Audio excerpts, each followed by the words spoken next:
Well, never mind all that stuff, because COVID also taught Sunny Hostin how to get her groceries delivered. Yeah, I know, amazing. But that means it's time for... Viewers said the tension in the studio reached a level they hadn't seen before, the kind where silence feels heavier than sound. According to many who watched, Sunny Hostin seemed visibly shaken as Gutfeld delivered point after point with a kind of calm sharpness that left the room unsettled. Nothing about the moment felt routine. Every line landed hard, and the reactions around the table shifted from composed to stunned in seconds. People following the show online described it as one of those rare broadcasts where the atmosphere changes in real time and everyone realizes it at once. When the cameras finally cut away, the air in the room felt thick, like the conversation had gone somewhere it wasn't meant to. They view a lot, but that's only because they keep talking. Those hens are always clucking. They get to say stupid stuff for an hour every day, and then I get to say stupid stuff for an hour every day, except on purpose.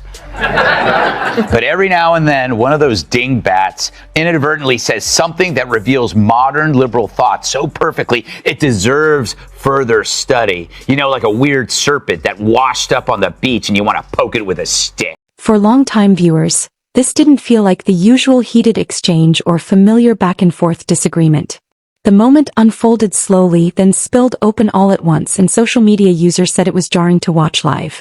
Commentators pointed out that Gutfeld highlighted inconsistencies in Sunny's earlier statements, and the reaction built from there.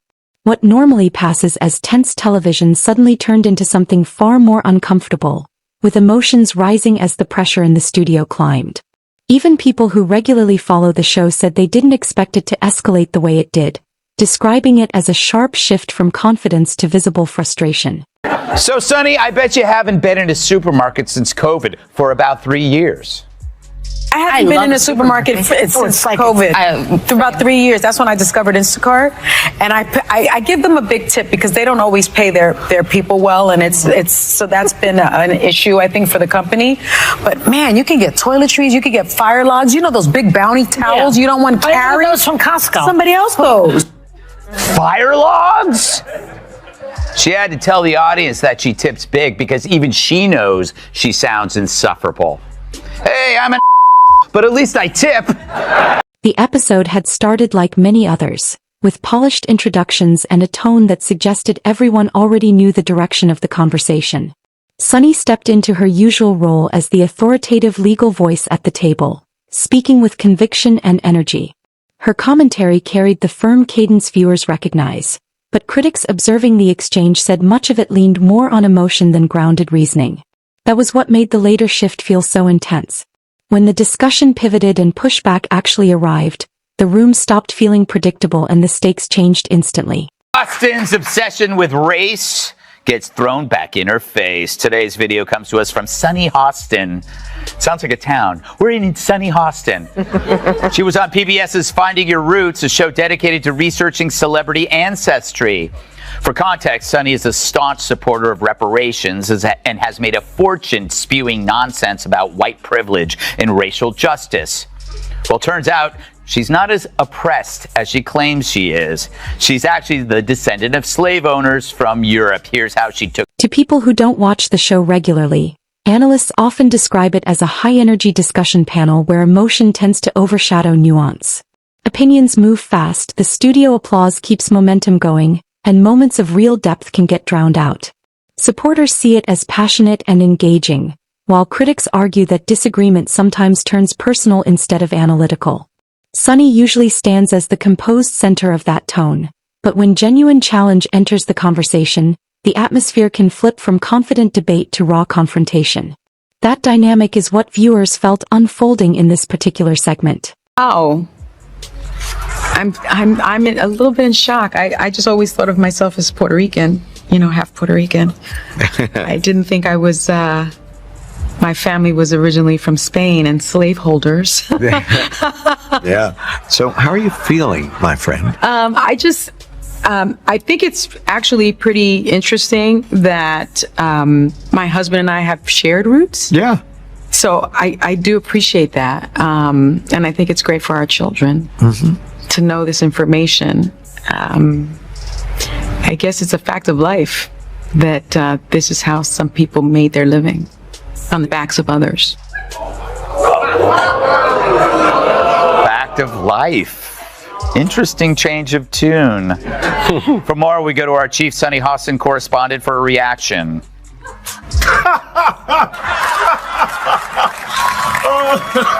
Things shifted the moment Greg Gutfeld entered the exchange.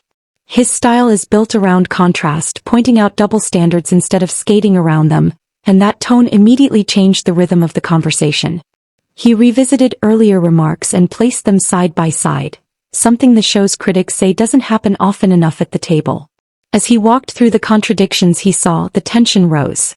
The segment turned from a standard panel discussion into something far more revealing, with every comparison tightening the pressure and making the inconsistencies harder to brush past.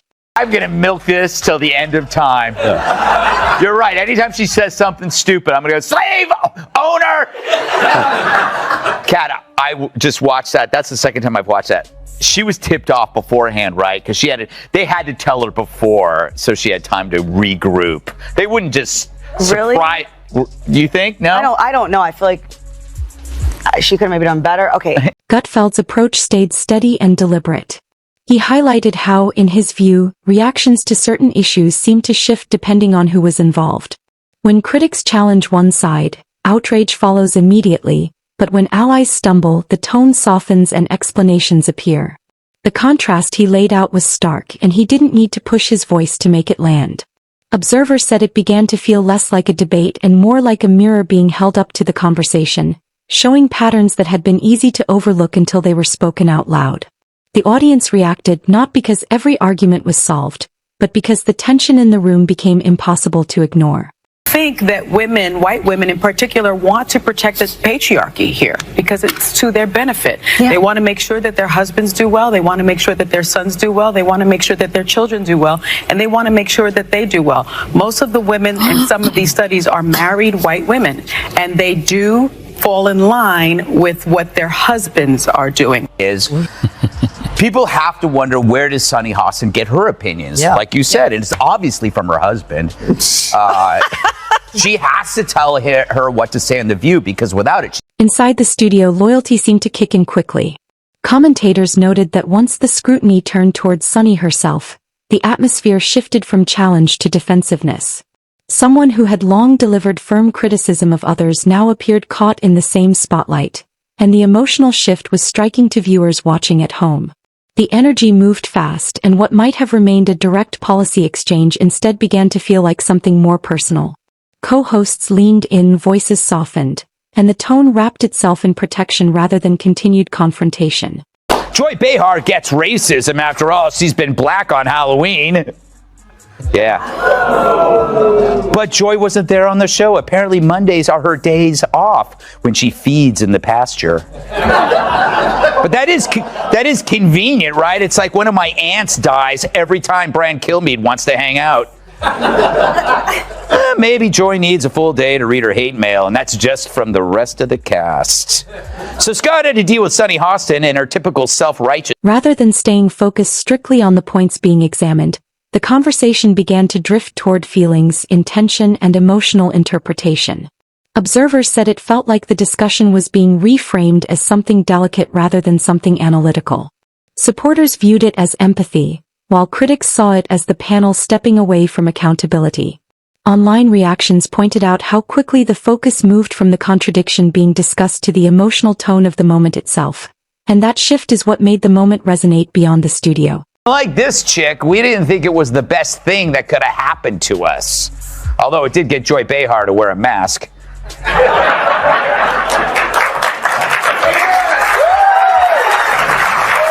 you make me sick. It's funny, her being named Joy is like me being named Ugly. Gutfeld never raised his voice or pushed harder than necessary. He simply kept pointing back to the pattern he believed was there, letting the contrast do the work. Sunny's response, in the eyes of many viewers, looked less composed as the pressure continued. Social media amplified the exchange instantly, with clips circulating and reactions pouring in. Some people sympathized with her emotional reaction, while others argued it revealed the strain that comes when firm commentary is held up against earlier statements. Either way, the moment struck a chord because of how quickly confidence turned fragile. Did you watch the whole thing or just the parts that I sent you? I watched it. Obviously, just the parts that you said. Did I watch a whole episode of The View? No woman can do that unless you're stupid. But I have a job. Here's the thing. How can they call themselves progressives when they keep saying that nothing has progressed? Then it's on them. Right. I just wish I could have, would have watched if I could, would have been Joy Behar watching that. Yes. And being like, I totally made the right call. It was not an accident that they had him there on her day off. Yes. When she was, presented herself as the, expert on systemic racism. From there, the entire panel dynamic seemed to shift.